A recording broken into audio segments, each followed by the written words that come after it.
Hi everybody, I'm Esin, and today I have a presentation for you today.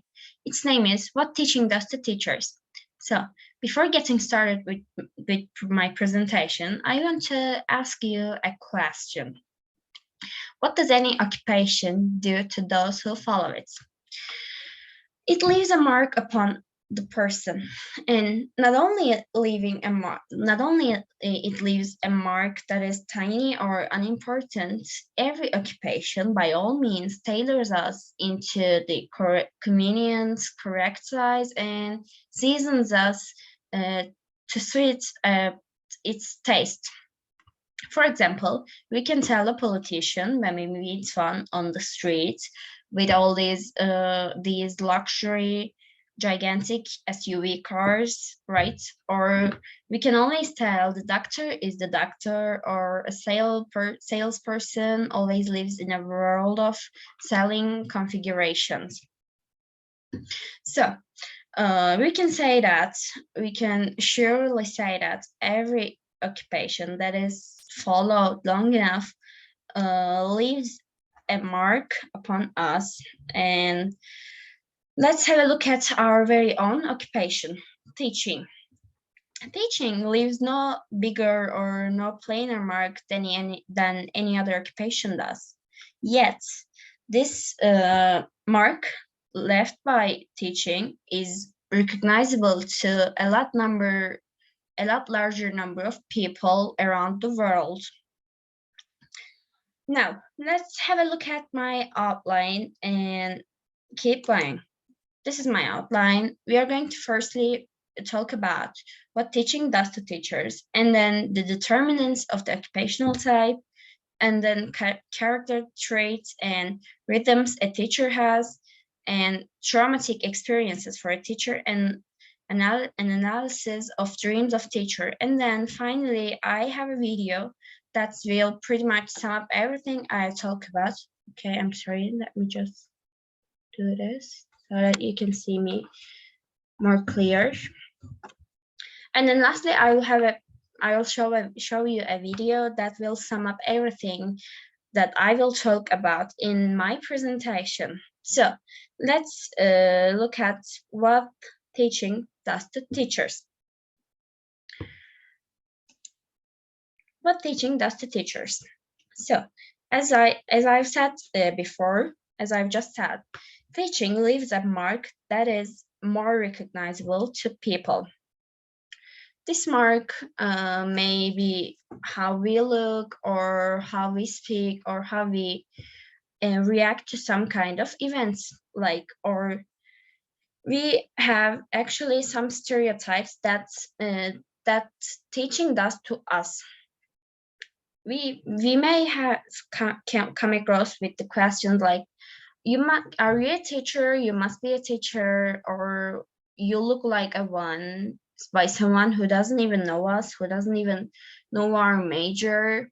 So as we can see in this picture, we have a tiny car, a Kahoot, a blonde hair, colorful files, and glasses. As we can see here, this says English teacher certificate. I think these are all stereotypes, and these are not true. Like, by looking at this picture, we need to say a female English teacher has to have blonde hair and has to play Kahoot in all of her classes. Actually, this is good, I think. Or has to have a tiny car. I don't think these seem realistic.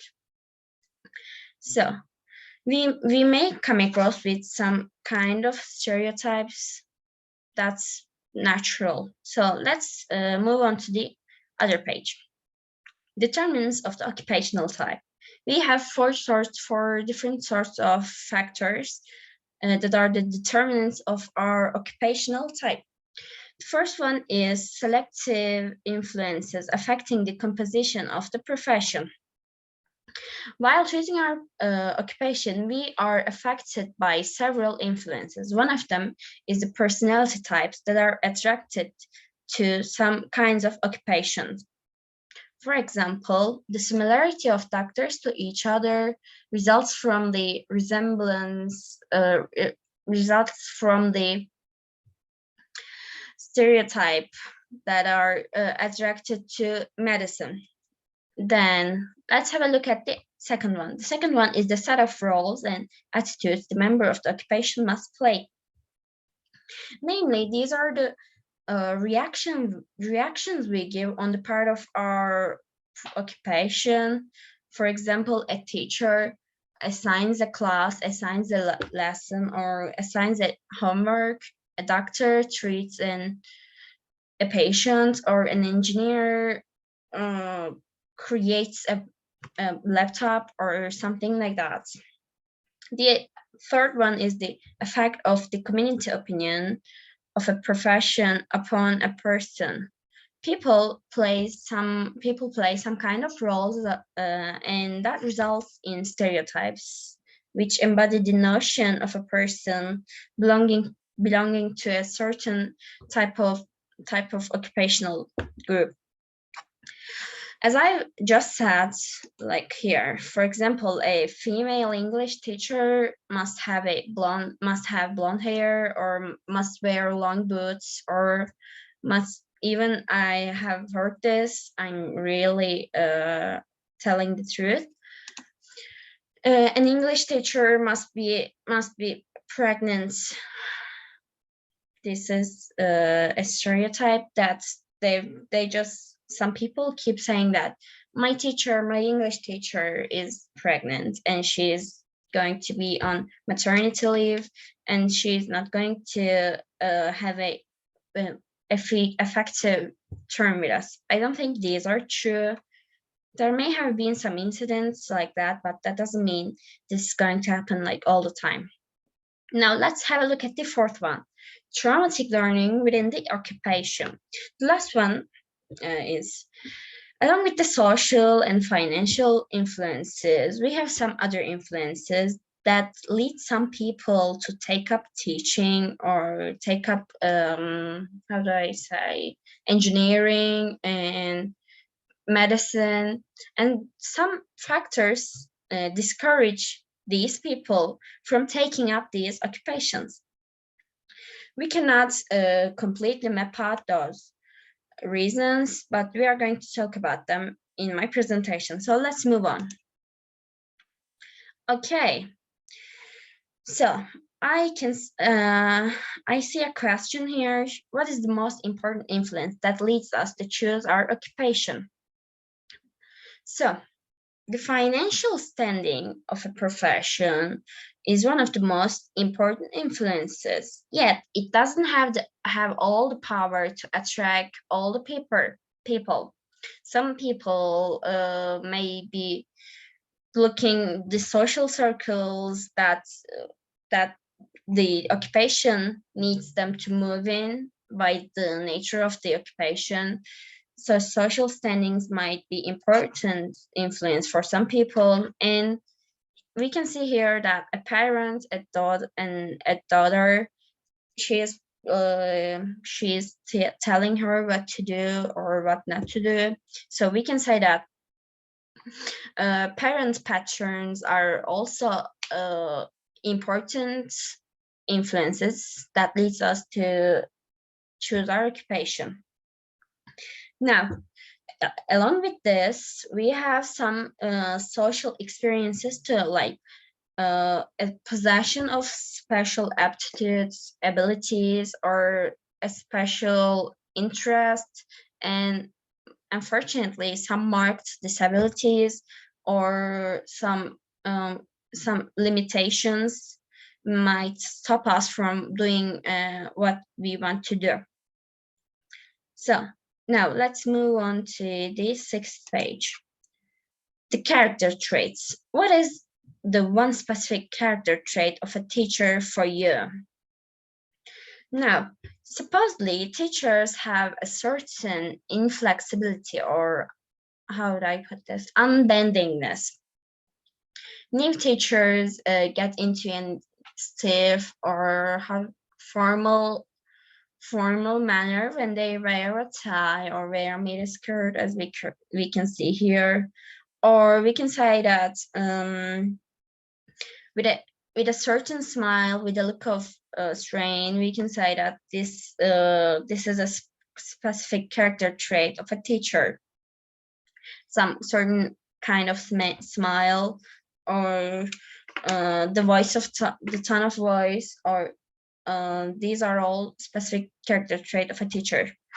I think the one specific character trait of a teacher for me is the tone of voice, and is the response to some certain situations. I think a teacher must always know when to react, when to stay silent, or how to react. And I think a teacher always needs to know the best, and it needs to think twice before doing something.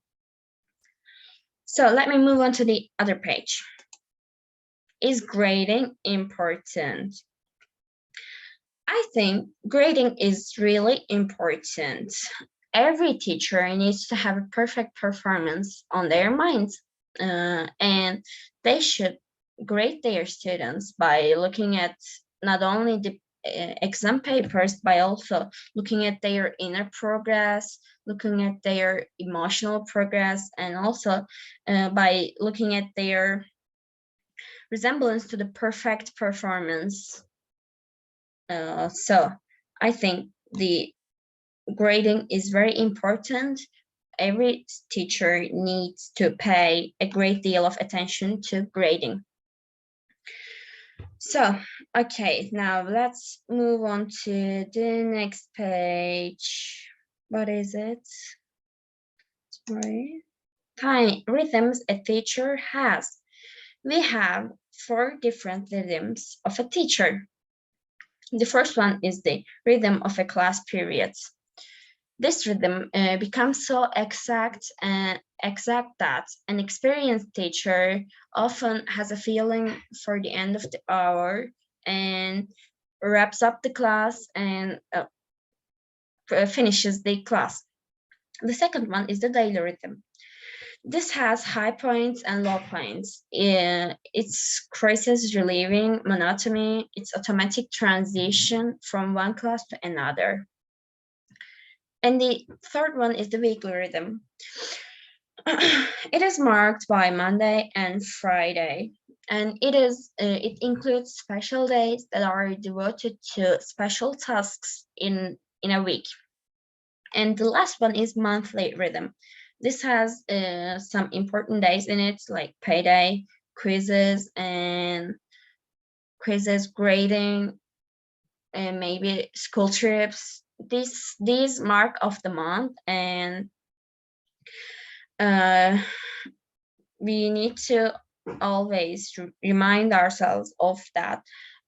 These rhythms are important for us, and even violation of even a small detail of it throws everything out of joint and can make us have a bad term for both for teachers and both for students.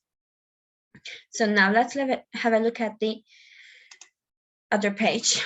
What kind of students will we encounter? Now, I am 1 year and 5 months away from graduating, and I want to be a teacher.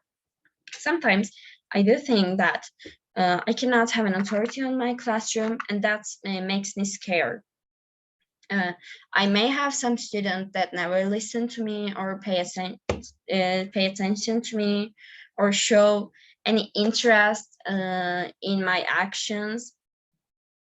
I think I am going to come across with those students, so I need to be prepared for that. We may have a student just sits there and does nothing, understands nothing, or we may have a student that still resents her failing grades from last term, or we may have students that we yelled at and sent out of the classroom yesterday. So we need to watch our actions. We need to be aware of the students' emotions and feelings and act so. Now, let's move on to the other page. Traumatic experiences for a teacher. We have a question here. What is the situation that you're most afraid of in your career? Now, let's have a look at these pictures. As we can see here, a female teacher lost control over her classroom and the students are going crazy. We can see flying papers and rope around the teacher, and this one is having a quarrel maybe with a colleague or getting yelled at by a supervisor. These are all traumatic experiences for a teacher.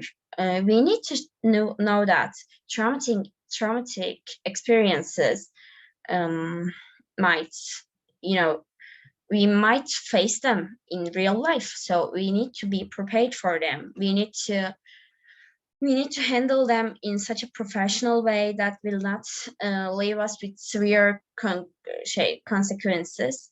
And we need to act in a professional way. So let me tell you my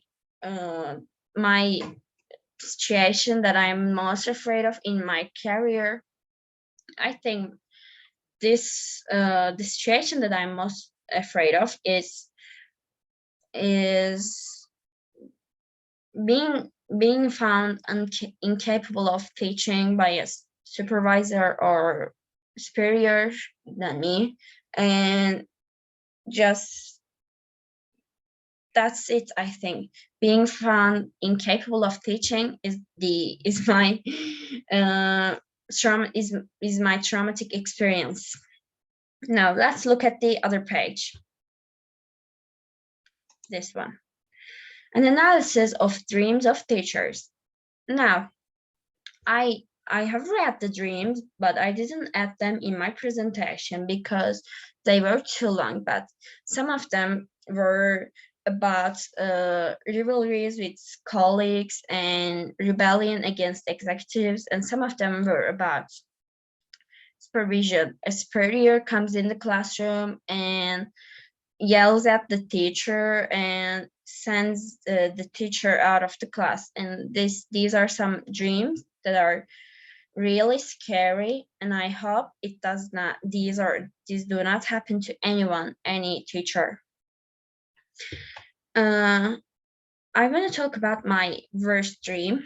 My worst dream would be actually getting mocked by a bunch of students. I do not want some children to joke about, or maybe joking about is okay, but mock my English knowledge, and I do not want them to compare me with some other incapable teachers of theirs. I think this would be a really, really worst bad dream for me. Now, I have a video for you here.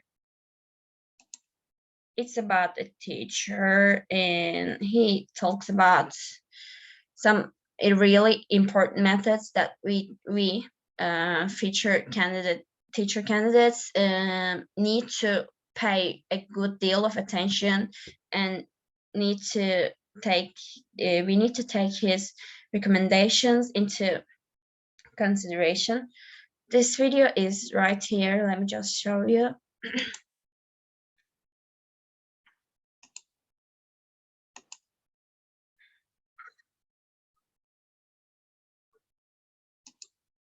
Here is it. It's 8 minutes long, so I will not show you the whole video. And this is the title.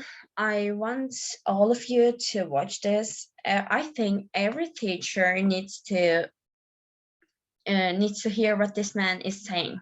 So This is the end of my presentation. Thank you for listening to me. Have a great day.